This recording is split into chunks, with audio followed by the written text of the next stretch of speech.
jumpa lagi dengan Bu Indra. Saat ini kita mau belajar tentang ekosistem. Tujuan pembelajaran kita pada hari ini yang pertama adalah memahami komponen penyusun ekosistem. Yang kedua, menjelaskan interaksi antar komponen dalam ekosistem. Yang ketiga, menghubungkan antara komponen ekosistem dalam bentuk rantai makanan, jaring-jaring makanan, dan aliran energi yang terjadi pada suatu ekosistem. Dan yang keempat, menganalisis hubungan antara komponen biotik dan abiotik, serta hubungan antara biotik dan biotik dalam ekosistem tersebut, dan mengaitkannya dengan ketidakseimbangan lingkungan yang terjadi pada ekosistem sawah. Serangan tomcat diperkirakan tak berlangsung lama. Berikut adalah salah satu masalah yang berkaitan dengan adanya ekosistem yang terjadi dalam suatu ekosistem, masalah yang terjadi dalam suatu ekosistem. Sekitar bulan Maret tahun 2012, beberapa kota di Indonesia, khususnya di Pulau Jawa, dihebohkan dengan adanya serangan serangga kepemilikan penduduk. Serangan serangga ini menyebabkan kulit melepuh. Ada banyak yang disematkan pada serangga tersebut, antara lain semut semai, semut kayap, kumbang rof, dan serangga tomcat. Adapun nama ilmiah serangga tersebut adalah Phaeodrus littoralis. Meskipun serangga tersebut terbukti berbahaya bagi manusia, tetapi beberapa petugas dari Dinas Pertanian tidak bersedia membasmi serangga tersebut. Alasannya, membasmi serangga tersebut berarti turut membantu kegagalan panen para petani. Benarkah alasan tersebut? Mengapa bisa demikian? Untuk bisa menjawab masalah ini, mari kita ikuti materi berikut ini. Ekosistem berasal dari kata oikos dan sistem. Oikos artinya rumah dan sistem artinya hubungan timbal balik. Jadi bisa dikatakan ekosistem adalah suatu sistem lingkungan yang terbentuk dari hubungan timbal balik antara makhluk hidup dan lingkungannya. Dan apa saja komponen ekosistem sehingga meyakini di sana bisa terjadi hubungan dan hubungannya bersifat timbal balik. Yang pertama adalah komponen abiotik dan yang kedua adalah komponen biotik.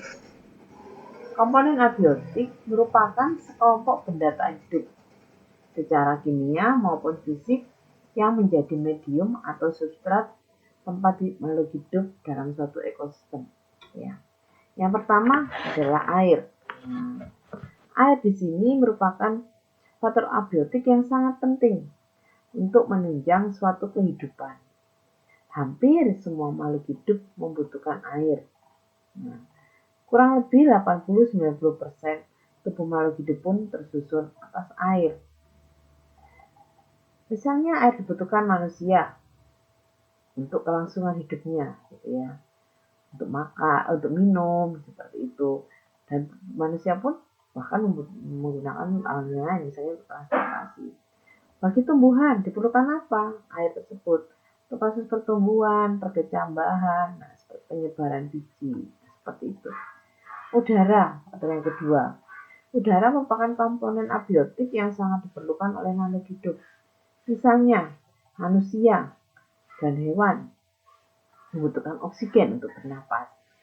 Dan tumbuhan membutuhkan karbon dioksida untuk melakukan proses fotosintesis. Komponen abiotik saja apa? Cahaya matahari.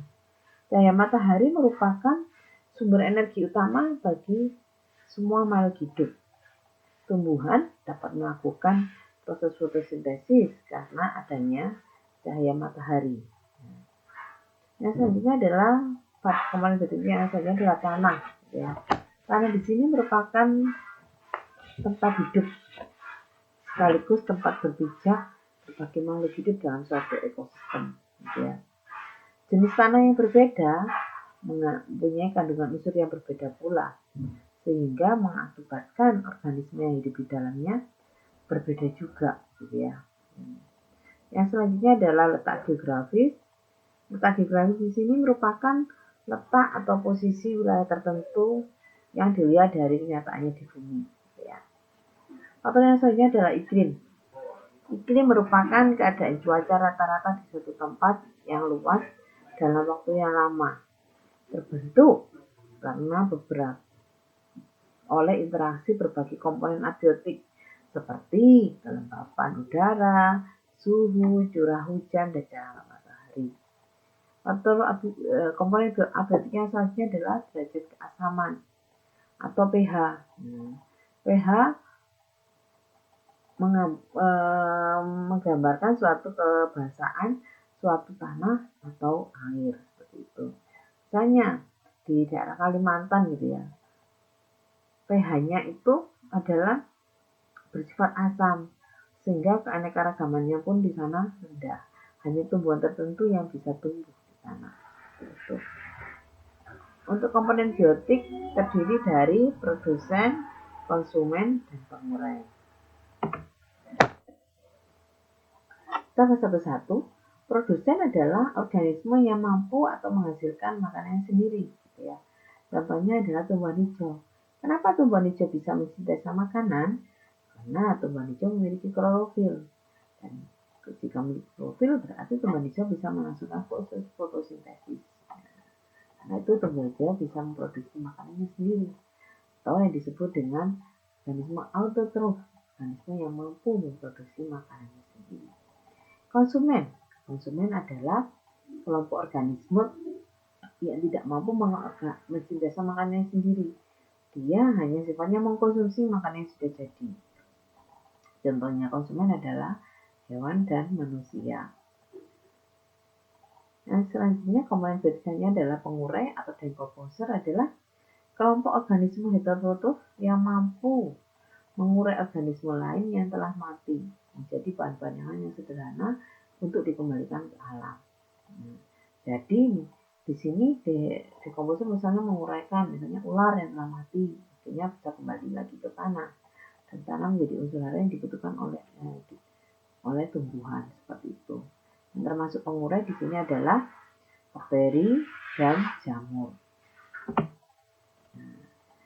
Tadi kita sudah membahas tentang abiotik dan biotik sebagai komponen dalam suatu ekosistem. Nah, sekarang kita bahas interaksi antar organisme antara komponen biotik dan biotik. Yang pertama adalah netralisme. Kita lihat gambar di sini ada ayam dan kucing. Gitu ya. Apa itu netralisme? Netralisme adalah hubungan antara makhluk hidup yang berbeda jenis yang tidak saling mempengaruhi. Meskipun makhluk hidup tersebut berada dalam habitat yang sama, ya. Nah, misalnya nih, ayam dan sapi, gitu ya, mereka sama-sama pada habitat yang sama. Tapi mereka tidak saling mempengaruhi, karena makanan mereka berbeda. Ayam misalnya, makanannya biji-bijian atau belalang, gitu ya. Sedangkan sapi adalah makanannya rumput. Lagi interaksi terjadi. Predasi adalah contohnya elang memakan tikus. Apakah predasi itu? Predasi adalah hubungan antara organisme yang memangsa dan organisme yang dimangsa. Jika kita lihat di sini ada gambar harimau yang memangsa rusa. Jadi ini hubungan antara organisme memangsa dan dimangsa. Yang selanjutnya interaksinya adalah parasitisme. Kita melihat di sini gambar tali putri pada tumbuhan inangnya. Nah, apakah parasitisme itu? Parasitisme adalah hubungan antara dua jenis organisme yang merugikan salah satu pihak, sedangkan pihak lain diuntungkan. Nah, kita lihat ini ada kutu pada rambut dan nyamuk yang menggigit manusia. Kutu ini diuntungkan karena menghisap darah dari manusia. Begitu juga nyamuk ini diuntungkan karena menghisap darah manusia, sedangkan manusianya dirugikan. Dan disebut dengan parasitisme. Interaksi yang selanjutnya apa? Komensalisme. Kita lihat di gambar ini ada bunga anggrek yang menempel pada pohon. Bunga anggrek ini bisa hidup karena dia mendapatkan makanan dari pohon ini. Nah, apa itu komensalisme? Komensalisme adalah hubungan antara dua jenis organisme yang menguntungkan salah satu organisme.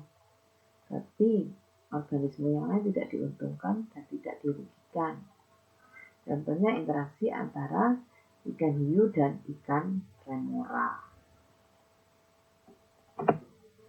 Nah, interaksinya saja yaitu mutualisme. Kita lihat di sini ada lebah yang menghisap madu. Apa itu mutualisme? Mutualisme adalah hubungan antara dua jenis organisme yang saling menguntungkan. Ini bisa kita lihat ada kupu-kupu yang menghisap madu.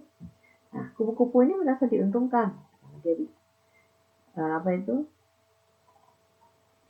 Menghisap madu dari bunga ini. Bunga pun merasa diuntungkan karena kupu-kupu ini membantu proses penyerbukan. Tadi kita belajar interaksi antar organisme, sekarang kita belajar tentang interaksi antar populasi. Yang pertama adalah alelopati. Apakah alelopati itu? Ini kita lihat populasi pinus, gitu ya.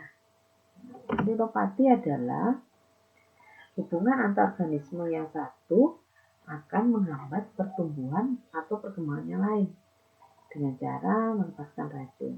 Jadi pohon pinus tadi mengeluarkan zat yang menyebabkan pH tanah di sekitarnya menjadi turun, sehingga tidak ada tanaman sejenis yang dapat tumbuh. Gitu ya. Ada lagi yang interaksi antar populasi, itu kompetisi. Kompetisi di sini ada singa dan harimau. Gitu ya. Nah, kompetisi dalam suatu ekosistem merupakan salah satu bentuk interaksi antara individu yang bersaing memperebutkan kebutuhan hidup yang sama. Gitu ya. Pada individu hewan, kebutuhan hidup yang sering diperebutkan antara lain adalah makanan, sumber air, tempat berlindung, atau sarang dan pasangan untuk kawin. Gitu ya. Kalau kita lihat tadi, singa dan harimau makanannya sama, daging gitu ya, dan mereka berebut untuk memperoleh makanan tersebut. Nah, salah satu cara suatu komunitas berinteraksi adalah dengan peristiwa makan dan dimakan, sehingga terjadi perpindahan energi, elemen kimia, dan komponen lain dari satu bentuk ke bentuk yang lain di sepanjang rantai makanan. Nah, jadi rantai makanan adalah pengalihan energi dari sumbernya dalam tumbuhan melalui sederetan organisme yang makan dan dimakan. Ya, kita lihat nih, padi ini dimakan oleh belalang, belalang dimakan katak, katak dimakan oleh ular.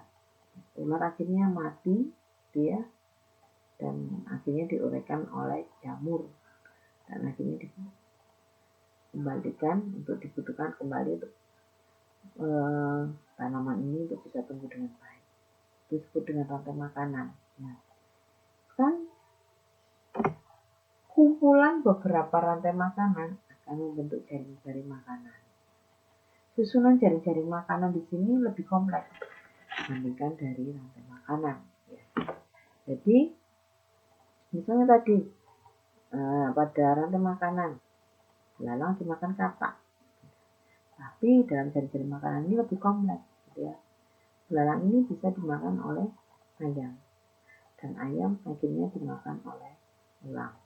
Nah, bisa kita lihat di sini kira-kira berapa jaring rantai makan yang ada dalam jaring pasti banyak gitu ya. Nah, yang bisa terjadi dalam suatu jaring-jaring makanan. Nah, saling ketergantungan antara makhluk hidup dengan lingkungannya. Jadi dalam suatu ekosistem ada suatu ketergantungan antara makhluk hidup dan lingkungannya, antara komponen biotik dan komponen abiotik. Misalnya ketergantungan antara komponen biotik dan abiotik. Untuk suatu berlangsungnya fotosintesis, tumbuhan ini yang merupakan komponen biotik memerlukan cahaya matahari sebagai komponen abiotik. Jika tidak seperti itu, maka tidak akan terjadi proses fotosintesis. Gitu ya. Nah, itu salah satu contoh ketergantungan antara makhluk hidup dengan lingkungannya. Sekarang kita membahas tentang keseimbangan ekosistem. Keseimbangan ekosistem adalah kemampuan ekosistem untuk menahan berbagai perubahan dalam sistem secara keseluruhan. Setiap komponen dalam ekosistem memiliki fungsi dan perannya sendiri-sendiri. Selama masing-masing mampu berfungsi, maka keteraturan dalam ekosistem akan terjaga, terjadi suatu keseimbangan. Keseimbangan dalam ekosistem bersifat dinamis, dapat berubah baik alamiah maupun buatan manusia. Nah, suatu ekosistem dapat dikatakan tidak seimbang jika salah satu komponen pada ekosistem tersebut rusak. Nah, penyebab terganggunya keseimbangan ekosistem pertama karena faktor alam. Faktor alam bisa terjadi karena tsunami misalnya, gempa bumi, atau gunung meletus. Nah, jikalau ada salah satu komponen di sini punah, ya, akan menyebabkan terjadinya ketidakseimbangan ekosistem seperti itu. Misalnya karena ini gunung meletus, tumbuh-tumbuhan di sekitar ini mati, ya, seperti itu, sehingga berpengaruh terhadap ketidakseimbangan ekosistem. Nah, yang kedua yang mempengaruhi keseimbangan ekosistem adalah faktor manusia. Misalnya ini dengan adanya pembakaran hutan, penebangan pohon, akhirnya hewan-hewan di sini bisa mati ataupun mereka berpindah tempat. Nah, inilah yang menyebabkan adanya suatu ketidakseimbangan ekosistem. Karena faktor manusia karena keegoisannya yang membuka lahan baru ataupun untuk keperluan yang lain, nah ataupun penebangan hutan, pohonnya dijual seperti itu, raya dijual sehingga menebang pohon yang ada tanpa melakukan penanaman hutan kembali. Nah, jika membahas tentang masalah tadi, ini adalah salah satu masalah yang terjadi dalam ekosistem sawah, gitu ya. Adanya serangan tomcat, gitu ya. Tapi di sini Dinas Pertanian tidak mau membasmi tomcat ini. Gitu. Kenapa kok Dinas Pertanian tidak mau? Meskipun ini merugikan manusia. Gitu ya. Nah, tomcat ini dia berfungsi sebagai predator. Dia di sini dia memangsa hama wereng. Jika tomcat ini dimusnahkan, hama werengnya karena tidak ada predatornya akhirnya jumlahnya akan meningkat sehingga bisa menyebabkan petani gagal panen. Karena itu Dinas Pertanian tidak membasmi kesalahan tersebut gitu ya. Nah, kenapa kok tomcat ini bisa menyerang manusia? Bisa karena misalnya karena pada saat itu di sawah panen sehingga mereka tidak ada makanan lagi sehingga lari ke kemungkinan penduduk untuk mencari makanan tomcat ini atau mereka mencari cahaya yang sering terjadi gitu. Dan ini sifatnya sementara. Tomcat menyerang manusia ini sementara, tidak langsung lama. Sehingga hal yang dilakukan Dinas Pertanian adalah tidak membasminya supaya petani pun tidak gagal panen. Tuh. Nah, bila proses ekologi terganggu, maka akan terjadi gangguan keseimbangan alam. Nah, mari kita pun mulailah dari hal yang kecil, mulailah dari diri kita sendiri, mulailah sekarang juga. Nah, kita pun bisa. Maka menjadi kewajiban kita untuk ikut berpartisipasi dalam menjaga keseimbangan alam. Yuk, mari kita ikut berpartisipasi, pasti kita bisa untuk menjaga alam ini tetap terjadi keseimbangan. Sampai bertemu kembali di lain kesempatan dengan Bu Indra.